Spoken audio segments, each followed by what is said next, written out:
That sister Sandy be your guy. I say, Papa, ye interview a ye be ye no na ye de aye 16. De ama wono Medimafo Herbal clinic wo hwa ya re any ho ebiem doctor time da so. Doc, ya mo akwaba. Yeah, na bia boko de. Happy birthday in advance. Thank you. Ai na me ko so nhira wo sa. Amen. Na e go de ni nyina gu ho. Oh, wow.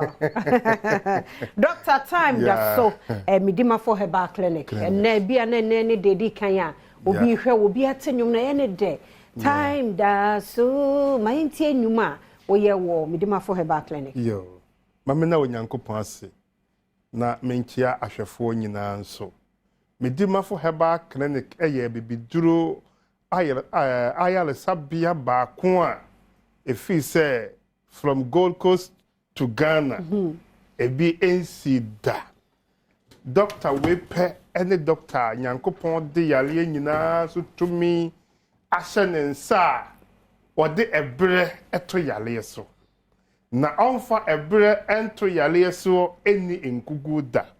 efise ebre eno ye onyankopon dia na onyankopon na de time no so ashe doctor yinsa ntina na yale hwefo nyina amani din doctor time eda so baby a yahye yewo eye kumase ebua kwa agogo hope ene na me ne wo kasai wo hwehwe Medimafo a obehunu ekosi 28th of this month September yeah ye bebie enkrade maka kira ye nwa won kran for say ye mfa yale entwen kosi 28 nimpo ye bie ano 28 29 ye bie ano ye be hye ye dwuma se wo 2nd October 28 there ho ena ya sofo ene dwuma ibedie nyina 28 29 no ye tu ahye wotumfo nyankopon sa se yaba enkrama mu no tumi na odi se yensa ewo kumase no kwa de enkran capital endika ya le ya ye hwe ni kumase 2 weeks no o ma no mra 1 week ewo nkran na enkran wona wo yale obubugu dem ontumi nsori enyina ayalesa ekoso wo kumase ya yemfa pomamba ho emfa nkofie no ye besre de 28 29 se onyankopon emfa mfakora emaye ma no embroso ewo enkna se de beya yale ye beko because omanya eni apomuden pa no oman no enya oman fi se yale yetimi kunkum wona nkadachi bi obetima ye president obetima ye minister anti se wanhwe yale yi a yare betuma se o my kura enti nyankopon ayi Dr. Tam da so ama o my Ghana because nipa bebre na etu kwan akwa ho yare wo me bi kura ankosia ga ena eduru Monday na de obehwe ho se de Cote d'Ivoire fo si agi clinic nipa no furi Cote d'Ivoire ba eye ne kwatintin eye o se debi yare how na wanya bia se me kwa akosa ho yare ampa uba ho na di na otwe na wo ba wonkasa ye wona wo ba ho no na se we nyina e cost ni pa no free Cote d'Ivoire ba de na o ma na ababaye ne edinye me karta bia na ota de ne ma me free tema na wo ba bi o fa dropping bi sanza aden na sanka ise den ka ma me no hia wo betumi alpha VIP de na ba o the doctor ma me we kwada hospital ba ko ye yi ne ho na 350 million afi ba ko mentimi nkan eka mapono wo ma me ma me ho na ne ho otono na me de no free enkra etama ba na me fa dropping a afukura because me nim sentia me fa dropping na ba enti ayare sabia ukọ na doctor ne sha oba ebra empa ho ayare sabia obitimi ka se doctor maame no oba ho ebrada yes and said 2 weeks on samra review if you are na maame no ete ho was the doctor na mani na ehun ade na me de baaye na metimi akasa me emfie be enum nie abo na ntwe kure twemu a menhunu na nsampanie metimi sa abo antetia na ekoi na sa obi enya sa ayaresa we ya again we say ebia babia wo firiban ekwan na ewa abo pesese edidi kwan mpo enwa ente sa bia okwakoje wayaresa papa bi ewo Medimafo Herbal clinic There be a me say, and tina doctor Uba Abasobody last week Friday, Moving Peak Hotel, a Ghana corporate brand awards, no, the only herbal clinic appear a Medimafo Herbal clinic, the herbal clinic brand of the year. Okay. Ye been a week, no, and also a Ghana Medical Diagnostic Excellence Awards, and also a the best laboratory in alternative medicine. Okay. And we share somebody local, international, Nina, ye the mad doctor time that so one a free laboratory US Atlantic International University. The first time yenya professor in herbal medicine. When you na be near maso akere yen say one na one ye bibiduro nie medical doctors on na one fa herbal enye hwe enne onyankopon na Medimafo so ama na nimonyam adadi akere say gised ye wowuo edi de yesie no ena obeduru Medimafo a onya yaresa anope ya me no kasa mokyeremafo ntam wo fa wo nkoi na wote ase bible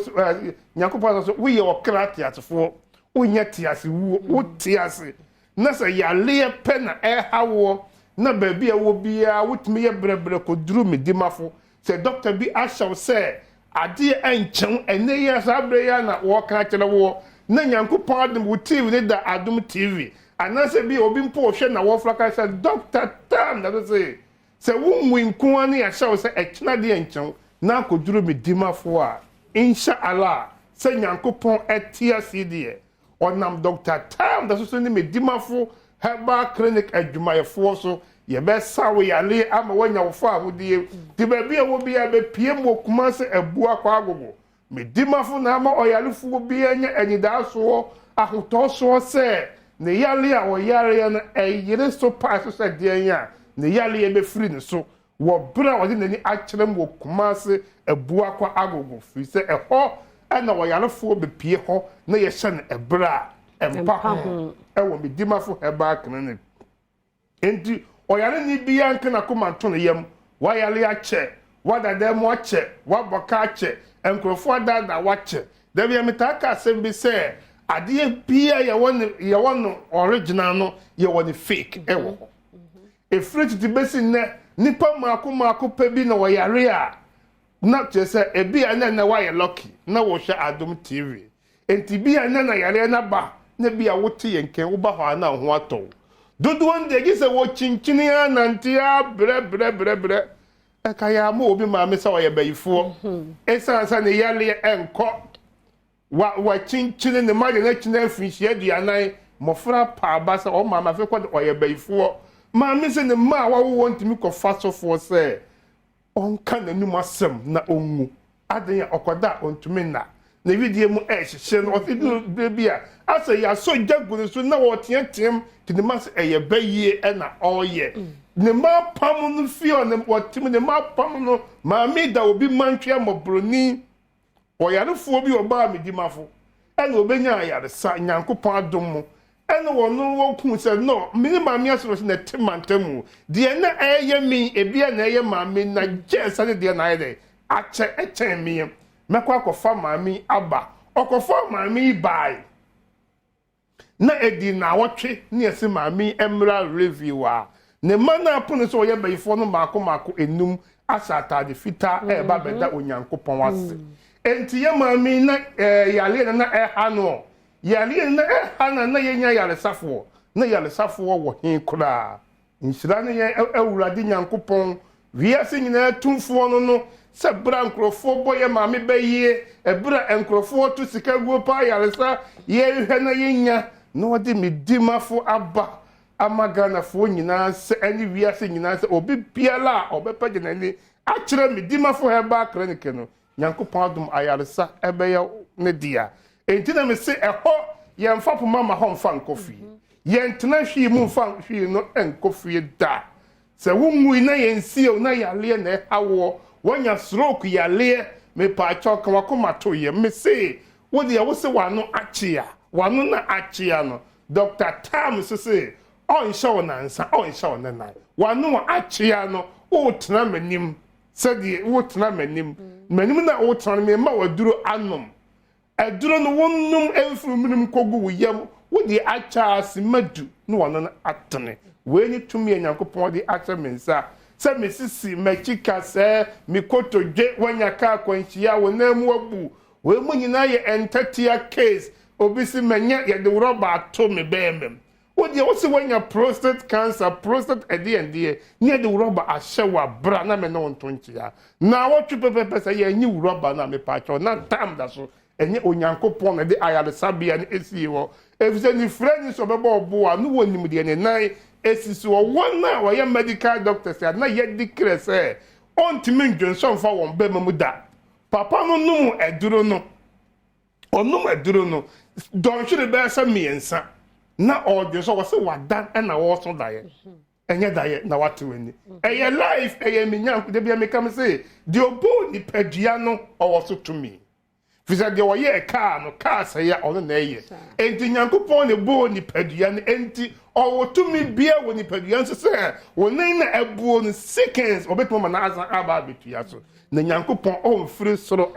ema ni pamu say me ni nyankopon me ba be sawo yale da bia ordinary yale say to me edum ne nkoa ne ma ogini die enti na enne ye bere so wo de asha Dr. Tam da so ensa ba nyankopon ne won say wo de to me be hye wo binsa ohwe oman ni mu obi a osuru no obre ne ho ase nipa yale ho hia ni chensika enti na ba medimafo a di owo bie di oni bie nyina benya ayaresa mentumi nkan mo brofo aba medimafo a me matum botom apa ba bia ma wo atena ni nyina eye ayaresa adwuma nyankopon de ahye mensa ba ma bia wo he Adom TV anopai kan wakoma to yam wo ba ma no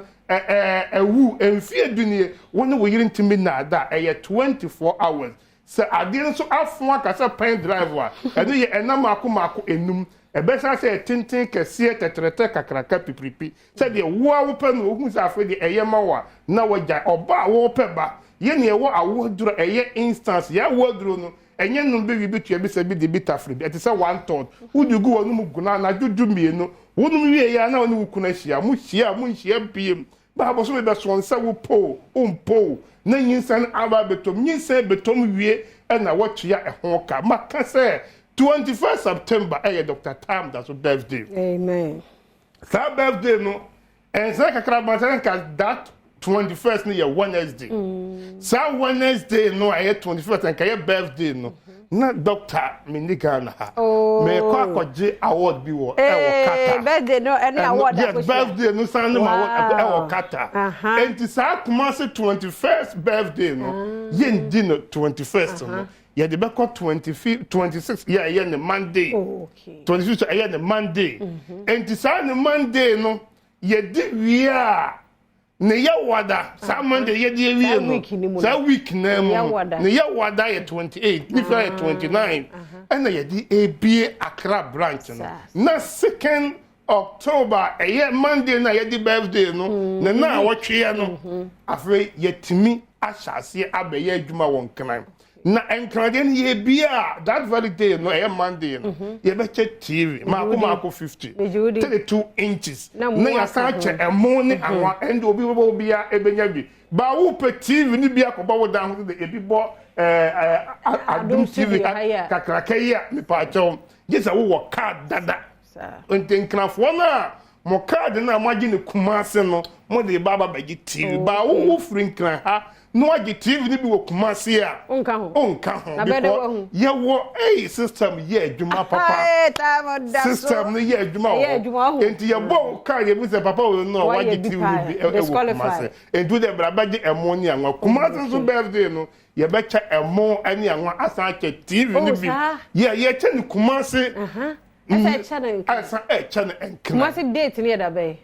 25th. That is Monday. Until the week next 2nd October. No, naturally say ya sanga be chebi e won kana. Na we ya tibi wo hifa. Obadia ya sa papa de time to so. Ya chew TV e money anwa. We nyina say onyankopon na di tumi. I said Dr. Tam that answer ampa dada. Enya no ko an wo ye. The number na was screen no asia no. Mrs. So 0244 774282 0244774282 na 0500727215 0500727215 and na 0245449592 0245449592 Dr. Time that's so the one can wo penchire mu biara na wa frɛ no na wone wadi enkomo ne birthday no so ene wakan 21st ya kai no bompaye ma no one na adwuma ye fo ntido ye mfa wo si ha ana bi wo ha pese o oh they make can say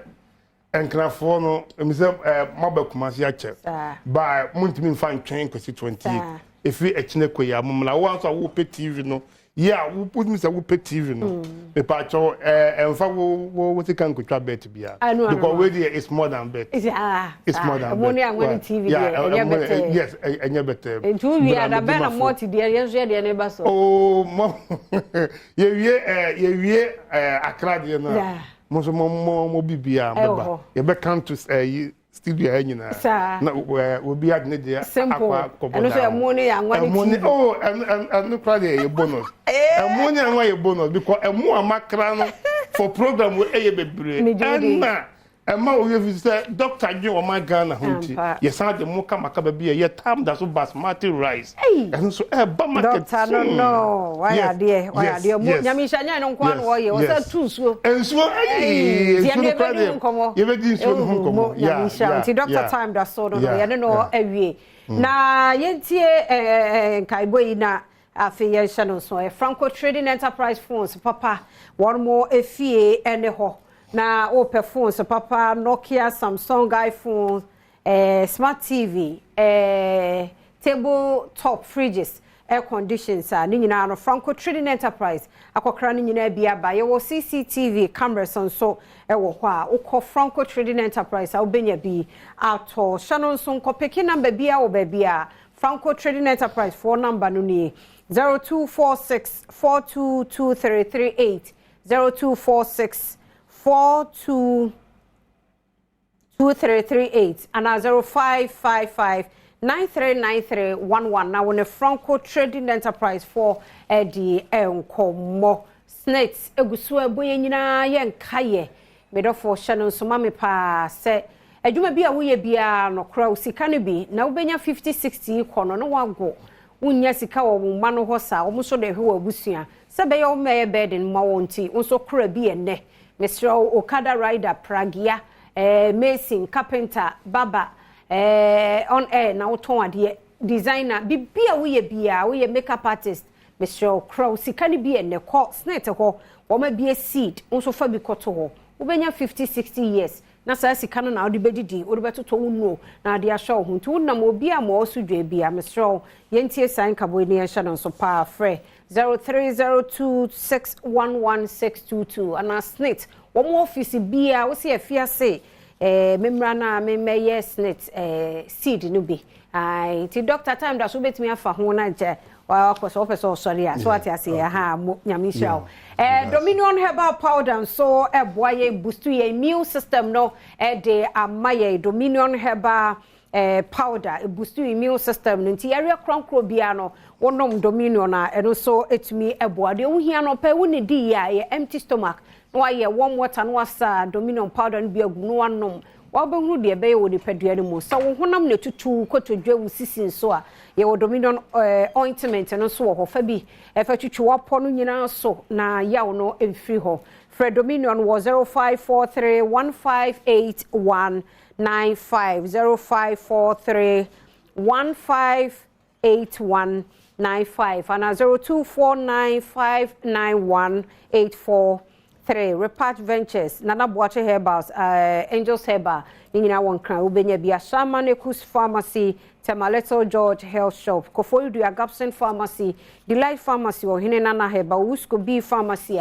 and a Central Market a sharing. So 20K Herbal so Ubenyabi Sunyane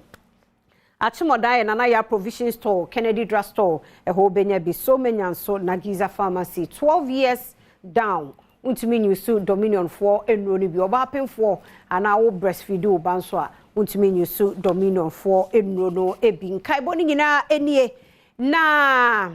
me maame baako Dr. Mrs. Beatrice Ousu Ansa Dr. Mrs. Beatrice Ousu Ansa eye Bishop Kwame Ousu Ansa ya we founder at the Great Expectations Ministries International no na yere no nyame ya domo a eye 9th September ya wodi ne 70th anniversary ma bi nyame hira nyame ne okese ono ne obatan ya ne manyina ya asofo enya asofo nketo anso apostle nom ne bishop nyame hira wo mu too much enti mo me nyame hira na won hira 70 no so you don't look 70 at all ti nyame nya ofefefe saa no nkoso miamia mo aponemu ka che bishop nso semechia no na nyame enhira enkoso anya kesema mo na mo mpaye no mamu nyai mo koso anwanwu ye so na ye adwuma reflect pa nyame hira o mo ankwatenten ahoden ni nyansa ewom Dr. Mrs. Beatrice Ousu Ansa happy birthday o man won se wonom a fia ka ho ya we show a happy birthday nyame hira onye okese happy birthday nko emma sister Beatrice Okuto owo nagbongo ene ne ye adwuma yi ne sister no wo say happy birthday enkoma wo nyame ne okese kosi se obeye kese pa oji poncho nso enura na ye oba no birthday nti oji we hye ne ba no happy birthday nyame hira wo nyame ne okese kosi se obeye kese pa Adom tai amoako happy birthday enkoma wo ene ye duodu birthday oh wow Chief Duodu me manager 1 happy birthday nko emma Diodu ai camera technician nyame hira wo nyame ne okese kosi so obeye kese pa de we a wo yi yam ye adwuma no erade nya boafo ma usate happy birthday enkoma Diodu happy birthday meko akosi sia ye krado de asemidika etwaso